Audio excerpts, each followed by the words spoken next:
ఎలా అనిపిస్తుంది ఈ జర్నీ అంతా చూస్తుంటే అసలు ఒక్కసారి? నాకు తెలిసి డైరెక్టర్‌గా కార్డ్ పడింది 97లో కదా? 97 ఎన్‌కౌంటర్. ఎన్‌కౌంటర్. ఓకే. 97 తర్వాత జర్నీ అనేది జనానికి కొంత పరిచయం ఉంది. అవును. 97కి ముందు జర్నీ ఏంటి అన్నగారు ఒకసారి మీది? ఎన్ని సంవత్సరాలు పనిచేశారు ఇండస్ట్రీలో?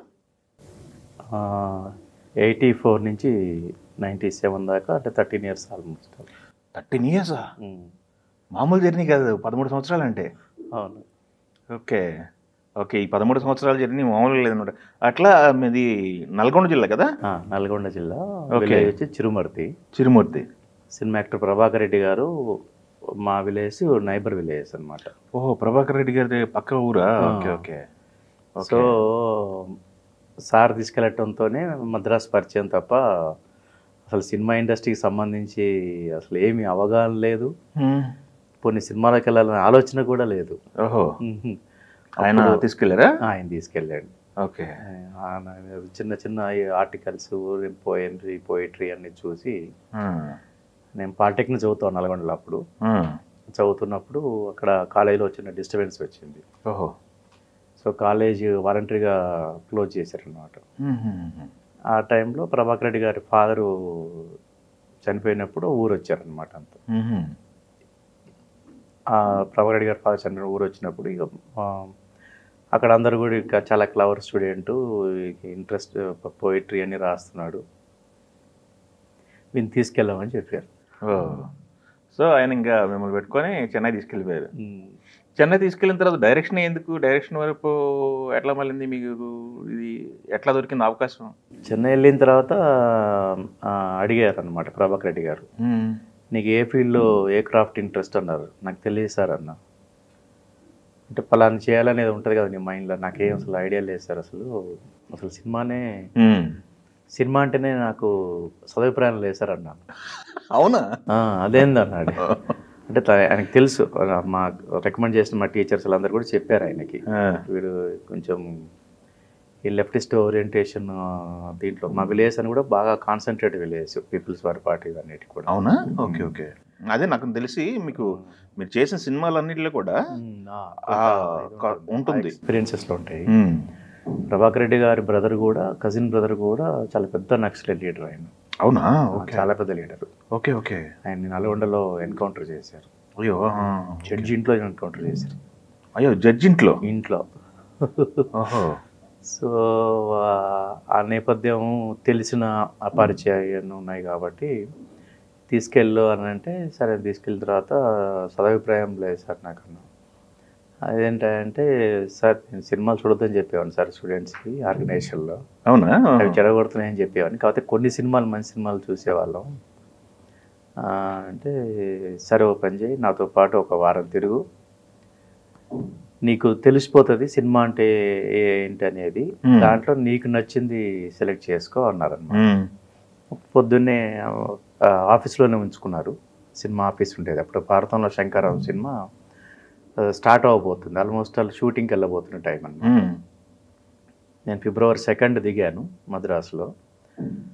3rd నుంచి ఇంకా ప్రభాకర్ రెడ్డి గారితోనే ఎవ్రీ మార్నింగ్ ఆఫీస్ నుంచి ఆయనతో పాటు వెళ్ళిపోయి, ఆయన షూటింగ్ తర్వాత డబ్బింగు, దీనికి సంబంధించి నైట్లో స్క్రిప్ట్ డిస్కషన్స్ ఇవన్నీ కూడా జరుగుతూ ఉన్నాయి. జరుగుతున్నప్పుడు షూటింగ్కి వెళ్ళినప్పుడు షూటింగ్లో ఈ అసిస్టెంట్ డైరెక్టర్లు, కో డైరెక్టర్లు వీళ్ళంతా చేసే జాబ్ వర్క్ చూశాను నేను. అంటే అన్నీ వీళ్ళే చేస్తున్నారు. రైటింగ్లో వాళ్ళే ఉంటున్నారు, స్క్రిప్ట్ రైటింగ్లో వాళ్ళే ఉంటున్నారు, మ్యూజిక్ సిట్టింగ్కి వెళ్తే అక్కడ వాళ్ళే ఉంటున్నారు. సో ఇదేదో అసిస్టెంట్ డైరెక్టర్ అంటే అన్నీ టచ్ చేసి ఉంటుంది, ఒక టేస్ట్ ఉంటే బాగుంటుంది అనేది. సరే నాకు అట్లాగూ ఆ రైటింగ్ పట్ల ఇంట్రెస్ట్ ఉంది. సో ఆ విజువలైజేషన్ ఎట్లాగో రైటింగ్ ఇంట్రెస్ట్ ఉన్నప్పుడు విజువలైజేషన్ ఎట్లాగో ఉంటుంది. మ్యూజిక్ పట్ల చాలా చాలా ఇష్టం అనమాట మ్యూజిక్ అంటే. సో మ్యూజిక్ అంటే ఒక రకంగా ప్రాణం అనవచ్చు. ఎందుకంటే ఇళయరాజు గారి పాటలు చాలా వినేవాడిని, చాలా ఇన్స్పైరింగ్ ఉండేది. సాగర సంఘం కానీ, లేకపోతే తమిళ డబ్బింగ్ సినిమాలే, భారతరాజ గారి సినిమాలే కానీ, ఇవన్నీ బాగా ఇష్టపడేవాడిని. వాటితో పాటు మళ్ళీ left orientation students organisation songs ఇవన్నీ కూడా ఉండేవి. సో ఇదేదో బాగుందని ఒక 1 వీక్ తర్వాత డిసైడ్ ఏమనుకుంటున్నాం అంటే, ఇట్లా డైరెక్షన్ డిపార్ట్మెంట్లో జాయిన్ అవుతాను సార్ అన్నాను. అనగానే బి భాస్కర్ గారు ఆ సినిమాకి డైరెక్టర్. ఓకే. సో ఆయనతో ఇతను నీ దగ్గర పనిచేస్తాడు పెట్టుకోమన్నాను అనమాట. ఏం ఆయన బి భాస్కర్ గారు ఆయనది స్పెషల్ కొట్టింది ఆయనకి. ఏం నువ్వేం పని చేస్తావు, ఏం చదువుతావు, అది ఇది అని అడిగారు. అడిగిన తర్వాత సరే అప్రెంటిస్గా జాయిన్ అయ్యాను అనమాట. సో February 2 వెళ్తే 3 అబ్జర్వేషన్ స్టార్ట్ అయితే 9th రోజు 8th రోజు ఫిక్స్ అయిపోయాం డైరెక్షన్ డిపార్ట్మెంట్లో అని. ఓకే.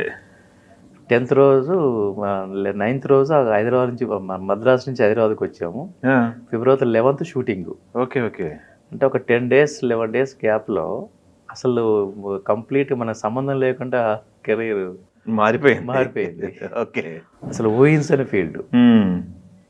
సో అట్లా ఇక స్క్రిప్ట్ రైటింగ్ ఆ డిస్కషన్స్ అన్నీ కూడా ప్రభాకర్ రెడ్డి గారి సినిమాలో ఆయనే కథ అనమాట. ఆ సినిమాకి కథను కంప్లీట్ ప్రొడక్షన్ సైడ్ ప్రొడ్యూసర్ ఉన్నారు కానీ ప్రభాకర్ రెడ్డి గారే మొత్తం చూసుకునేవాళ్ళు. మొత్తం ఇంకా డిసైడింగ్ ఫ్యాక్టర్ అంతా ఆయనే.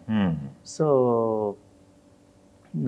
ఆ నైట్లో ఎక్కువ స్క్రిప్ట్ రైటింగ్ సిట్టింగ్స్ అన్ని కూడా నైట్లో జరిగాయి. అందరు వచ్చేవాళ్ళు ప్రభాకర్ రెడ్డి గారు ఆఫీస్కి. ఈవినింగ్ అయితే కైకా సత్యనారాయణ గారు, గుమ్మడి గారు, మొత్తం త్యాగరాజ్ గారు, ఇట్లా ఆయన కాంటెంపరీ యాక్టర్స్ అందరు కూడా ఈవినింగ్ 7 అయిందంటే అందరు దిగేవాళ్ళు.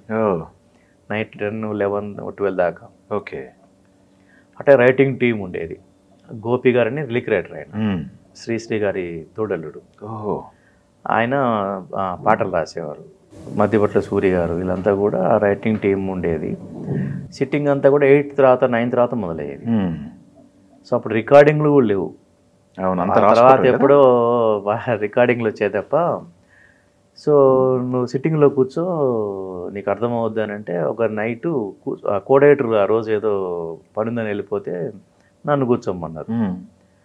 నేను కూర్చుంటే ఏం చేయాలని కోడైటర్ని అడిగాను. అడిగితే వాళ్ళు మాట్లాడుతున్నాయి, పాయింట్ రాసి పెట్టు, నెక్స్ట్ డే మార్నింగ్ అడుగుతారు ఏమన్నా అంటే అది చెప్తే సరిపోతుంది, నువ్వు అయితే నాకు చెప్పే నేను చెప్తానన్నారు అనమాట.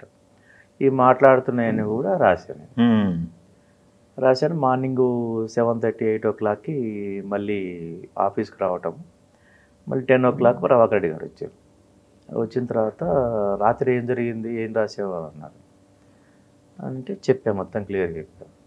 ఎలా ఉంది స్క్రిప్ట్ అన్నారు ఆయన. ఫస్ట్ షెడ్యూల్ అయిపోయింది హైదరాబాద్లో. అంటే ఈ క్యారెక్టర్ మామూలుగా ఉంది సార్ అంటే. కృష్ణరాజు గారు పోలీస్ ఆఫీసరు, ఆయనకి 2 తమ్ముళ్ళు.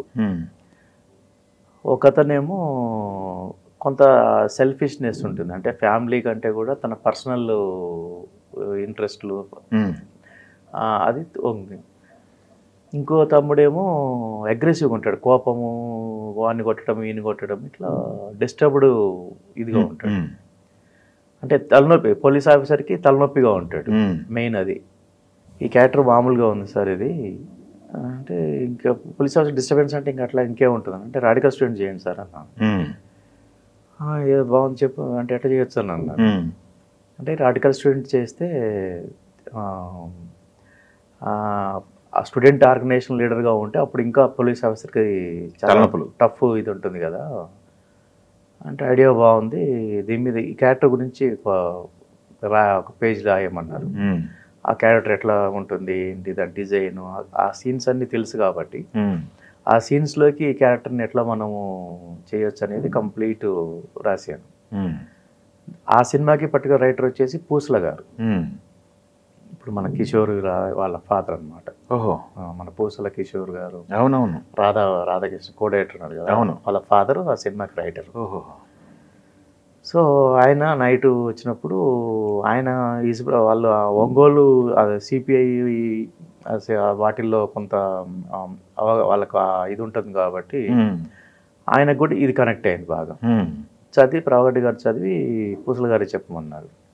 ఆ సిట్టింగ్లో పూసల గారు చెప్పారు అనమాట, ఈ క్యారెక్టరేషన్ ఇట్లా ఉంటే బాగుంటుంది.